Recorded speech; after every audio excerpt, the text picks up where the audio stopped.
Hello అండి. అందరూ ఎలా ఉన్నారు? ఇంతకుముందు షాట్‌లో నేను మీకు షేర్ చేశాను కదా! మా అపార్ట్మెంట్‌లో అయితే ఫస్ట్ టైం వినాయకుడిని పెట్టుకున్నామని. సో, మా వినాయకుడినైతే మేము నైన్త్ డే నిమజ్జనం చేద్దామని అనుకున్నామనమాట. అయితే ఆ నిమజ్జనం చేసే రోజు అందరం ఒకే రకమైన శారీస్ కట్టుకొని వినాయకుని ముందైతే కోలాటం ఆడదామని అనుకున్నాము.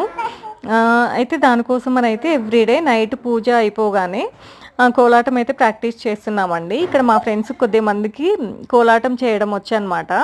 అయితే వాళ్ళైతే మాకు నేర్పిస్తున్నారు రాని వాళ్ళకి. నాకైతే అస్సలు రాదండి. నేనైతే ఫస్ట్ టైం అనమాట కోలాటం ఆడడం. ఆహ్, ఆహ్, నాకొచ్చినా రాకపోయినా నేనైతే చేద్దామనే అనుకున్నాను. స్పోర్టివ్‌గా తీసుకున్నానండి. మా ఫ్రెండ్స్ కూడా బాగా ఎంకరేజ్ చేశారు. చేస్తుంటే అలవాటయిపోతుంది అని. సో, నేనైతే ఇలా అయితే చేస్తున్నాను చూడండి. అసలు నాకైతే డాన్స్ కూడా రాదండి. ఇదే ఫస్ట్ టైం అసలు నేను డాన్స్ వేయడం కూడా. ఇలా అయితే జరిగిందండి. మేమైతే హ్యాపీగా ఎంజాయ్ చేస్తున్నాం.